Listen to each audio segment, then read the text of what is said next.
છોટાઉદેપુર પંથકમાં આકાશમાં જોવા મળ્યું સપ્તરંગી મેઘધનુષ્ય રેમ્બો।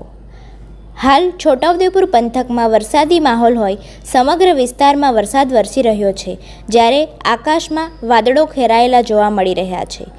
આજ રોજ બપોરના સમયે છોટાઉદેપુર પંથકના પૂર્વ દિશા તરફ રેમ્બો એટલે કે સપ્તરંગી મેઘધનુષના દર્શન થયા હતા।